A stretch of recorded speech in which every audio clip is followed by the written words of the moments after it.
હાલ એક ખૂબ જ દુઃખદ સમાચાર સામે આવી રહ્યા છે। મણિપુરના જીરીબામ જિલ્લામાં રવિવારે એક વ્યક્તિની મોત થઈ ગઈ છે અને અન્ય એક વ્યક્તિ ઘાયલ થઈ ગયો છે અને મૃતકની ઓળખ 20 વર્ષીય અથોબા નામના યુવક તરીકે થઈ ગઈ છે। જણાવવામાં આવી રહ્યું છે કે ઉગ્ર ભીડ અને સ્થિતિને નિયંત્રિત કરવા માટે સુરક્ષા દળો તરફથી ગોળીબાર કરવામાં આવ્યો હતો, જેમાં તે ઘાયલ થઈ ગયો હતો અને રાત્રે લગભગ 11 વાગે આ ઘટના બની હતી।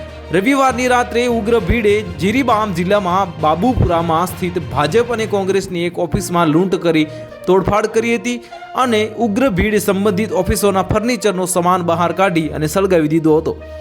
ત્યારબાદ સુરક્ષા દળોએ ભીડને દૂર કરવા અને સ્થિતિનો સામનો કરવા ગોળીબાર કર્યો હતો। આ દરમિયાન એક ગોળી અથોબાને પણ લાગી ગઈ હતી, જેનાથી તે ઘાયલ થઈ ગયો અને બાદમાં તેનું મોત થઈ ગયું હતું।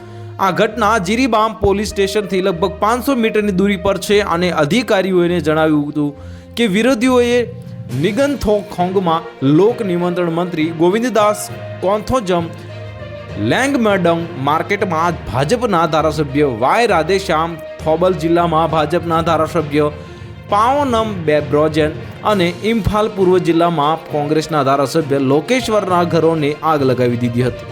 નોંધનીય છે કે આ સમયગાળા દરમિયાન ધારાસભ્ય અને તેમના પરિવારના સભ્યો ઘરે હાજર ન હતા અને ફાયર બ્રિગેડના જવાનોએ ઘટના સ્થળે પહોંચી આગને કાબૂમાં લીધી અને તે પહેલાં જ ઘરો સંપૂર્ણપણે બળીને ખાખ થઈ ગયા હતા અને દેખાવકારોએ શનિવારે રાત્રે ઇમ્ફાલ પૂર્વ વિસ્તારમાં મુખ્યમંત્રી બિરેન સિંહના પૈતૃક આવાસ પર પણ હુમલો કરવાનો પ્રયાસ કર્યો હતો।